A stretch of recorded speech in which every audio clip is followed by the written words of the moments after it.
Lero Lopu Ssenyonyi Joel abisekezi avulio na Ayanukude Muhoozi kayine Lugaba mulabye tweet ezenjalo zaddayo nga awandiika kumaze okugoba ku leader of opposition toshasaanye kuba leader of opposition kubanga olina omuntu omunene nnyo tosaanidde tugwanidde nga nvuma bingi era mbuuka namaze lukwago nzirako gwe ne Ssemuju Ibrahim Nganda n'agamba era maze okuteekateeka ngenda kwenda osinga anagenda okudda ku leader of opposition toshasaanye kuba leader of opposition Waro Joel Ssenyonyi atunogana yalera avuddeyo.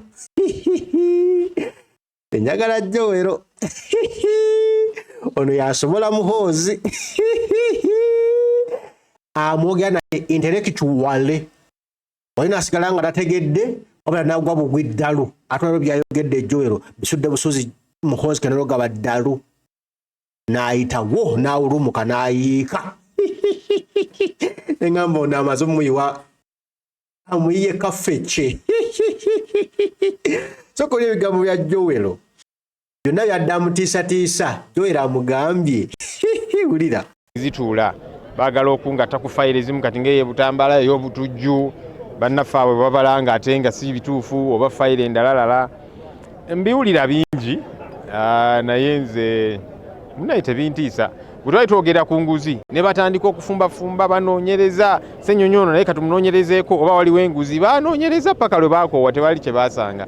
So kati ne bino bye bafumba bajja bifumba paka nga bisiridde kubanga tewali kye bajja kunzuulako. Okwogera nti kino kikyamu tegulina kubeera musango era ne bannaffe abali mu makomera baliyo wa kwogera mazima. So kati ne bw'onoogyoteeka ne bw'okola otya ffe tujja sigala nga tutuukiza obuvunaanyizibwa bwaffe. Mayinze kuviira ddala mu buto nwanya entalo nnyingi ng'omutonzi wange nwanira entalo nnyingi nga nkyali kavubuka kato byempiseemu kitange naafa n'ebirala bingi nayingira ebyobufuzi era bingi bizze bibeerawo ono n'agaaka kati gwe ngenda kuwalopinga ngenda kuswalowinga ngenda kukola ki kati simanyi gyali n'abalala bangi so nze sibeera mu kutya kasitamba nga mmanyi nti kyendiko kyekituufu. Twali ku nsonga y'enguzi ne tugiremerako ne batutiisatiisa tukola ebintu ebya buli kika ne tulemerako era tutuno weetuli. So ebyokusoomooza bibeerangawo buli bw'osalawo okuyimirira ku mazima n'olemera ku nsonga ezimu okusoomooza kujja kubeerawo era olina okusuubira. Bw'otakusuubira then oba oli awo batukola ky'oteekeddwa kukola naye okusoomooza kubeerawo abatiisatiisa babeerawo neffe weetuli. Ate nze eky'omukisa omulungi nze nzikiriza nti Katonda wange yavunaanyizibwa ku bulamu bwange so si muntu. So wendi era tujja sigala nga tuweereza nga gavumenti eno tugirondoola. Gavumenti by the way ino okukimanya n'abakulu ab'enjawulo abali mu gavumenti bino bye tukola okulondoola ne tugamba kino kikyamu mulekeraawo okubba ssente y'omusolo mulekeraawo okutulugunya abantu mulekeraawo okutiisatiisa abantu mulekeraawo okutta abantu buvunaanyizibwa bwaffe. Ffe tulinga thermometer okulondoola gavumenti kati kino kyokola kikyamu. Gavumenti bino ebintu ino bitwala mu mutima omulungi nti tubagambyeko kino kikyamu bakitereeze. Lwaki oba toyagala kutereeza? Kakati bwe tukugambako ate kakati n'onyiiga ennyo anyway ffe obuvunaanyizibwa bwaffe butuweebwa ssemateeka era butuweebwa bannayuganda. Tujja sigala nga tutuukiza obuvunaanyizibwa bwaffe. No, I'll respond to you who is saying I am afraid. I am not. There's nothing to be afraid of. You see, cowards like you fear many things. Me, I have nothing to be afraid of. As long as I'm doing my job that is prescribed in the constitution and the laws of the land and the mandate of the people, you do your job. Look, you see, when you decide to do right, there will be challenges. There will be threats of all manner. When we were putting up a fight against corruption, you saw all manner of threats. People promised to swallow us, to wallow us, and so on. I don't know where they are, but here we are. And as I said, when you fight corruption, it fights back. When you fight bad governance, it fights back. So we shall not be deterred because my duty as leader of the opposition and my colleagues is to keep the government in check. So when you tell government here, stop stealing taxpayers' money, stop ill-treating people, do right, by your officers. It is our mandate. And so we are not afraid to do that job because it is prescribed by law. And so, those who will try and threaten us, here we are. here we are, we'll keep doing the work that we ought to do. And for me, I never worry because really my life is in the hands of God. So a human being like me cannot cause me to shrink. And as Reverend Father Luchamzi has told us, you know, today you are here, tomorrow you're not. We've seen many powerful people. There are no more. Now what we see is their graves and some historical things about them. So we need to be humble. You said you learned about being added on Mwanga.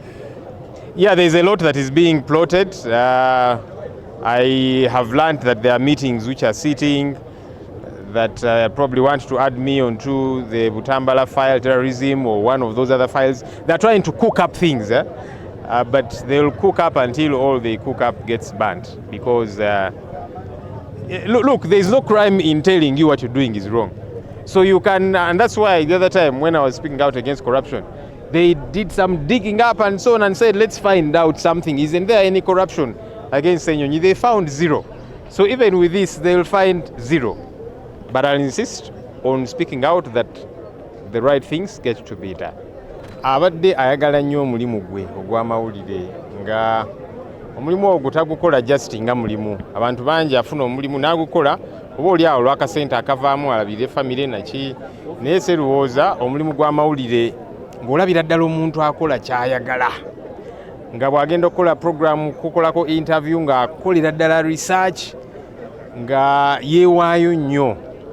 So kyannaku nnyo era generally amawulire gagenda kumusaalira nnyo. Naffe ku Parliament gy'abadde agasakira nga tutambula bulungi naye nga musajja mukakkamu ng'aweereza bulungi talina buzibu. Kyannaku nnyo. Nga bwe ŋŋambye era wali nti munaye bulamu buno tetulina bussaako nnyo maanyi kubanga kikulu ne tujjukira nti omutonzi yasalawo obulamu bwaffe beera mu mikono gya Katonda. Kubanga wiiki eno yennyini twali ne Sserowooza ku Parliament ku press conference kati tuli naye. So olaba abantu abamu ennaku zino oba oliawo nga era nga Father Reverend Father bw'abuulidde Reverend Father Luchamzi n'atugamba nti tubeere bantu balungi, tuyise bulungi abantu kubanga leero wooli enkya toliiwo. N'atufalaasira naddala ffe abakulembeze tuyise bulungi abantu. Kuba ebiseera ebimu osanga omukulembeze ng'ali mu ofiisi, obuyinza alina bungi, n'abukozesa obubi, n'anyigiriza abantu, n'atabaweereza, n'atyoboola eddembe lyabwe kubanga nga ye alowooza nti yasalawo ekyenkomeredde oba obulamu bw'abantu buli mu mikono gye.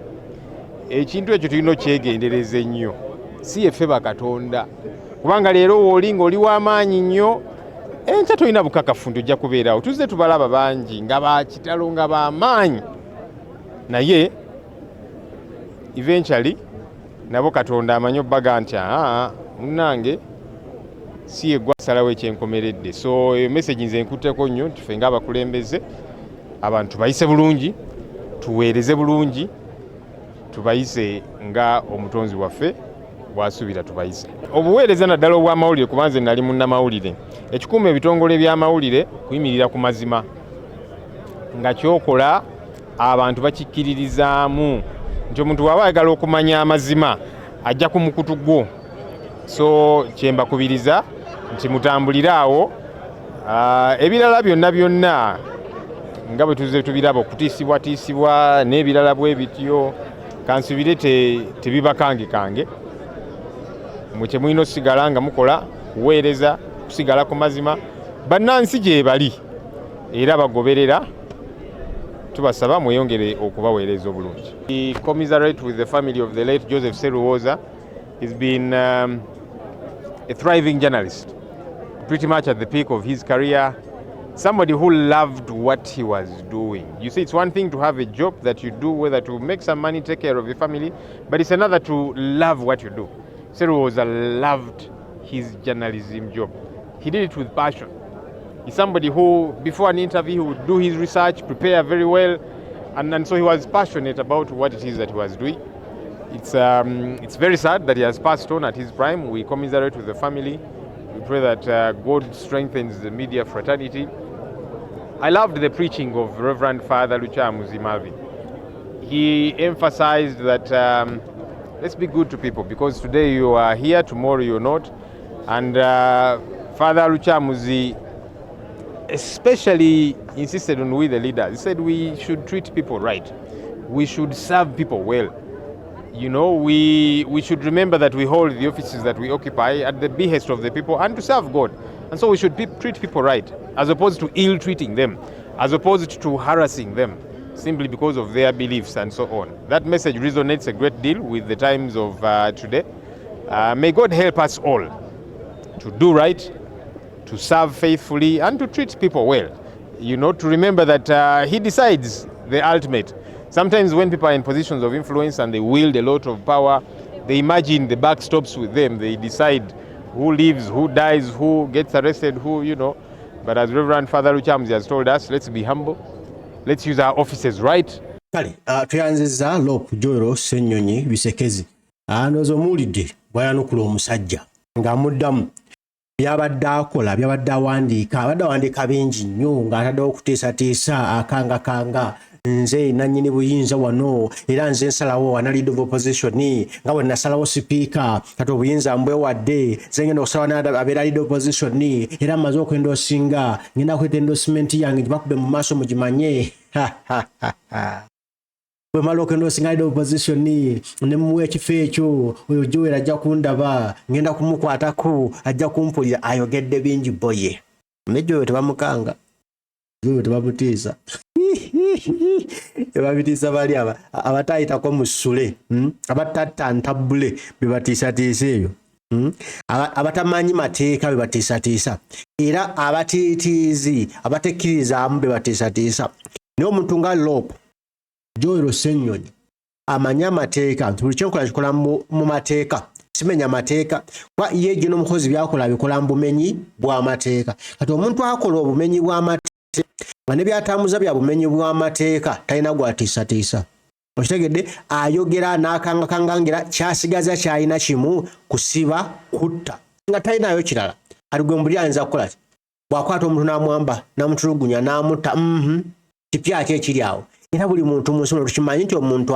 afa n'avaawo kati bw'akutta n'ovaawo kati afunyemu ki yegaseddwako ki aganyuddwamu ki tewali okufa tukumanyi nti weekuli abantu baagaana okulinnya emmotoka nti bwe mba nninnya emmotoka waliwo gundi yafiira mu kabenje ka mmotoka gundi yali asala kuba ne bamukuba n'afa kati n'ekyantu tebakyasala makubo gundi yali emmere n'afuna empagama n'emutta kibakyalya mmere gundi afuna siriimu yamujja mu bakyala n'ekyo tebakyawasa kati noono katemba gwalimu musimanya akangakanga nja kubatta abantu ne bagamba nja kubatta bajja kwongera okwogera kubanga obuvunaanyizibwa bwabwe balina obulumi munda mu mitima gyabwe gwe ne bw'okola otya ne bw'okanga otya they will speak tujja kwogera kubanga eno y'engeri yokka ey'okulaba nga tutereeza eggwanga lyaffe teriyo ngeri ndala nekyo kati tulina okukola obuvunaanyizibwa bwaffe buli wano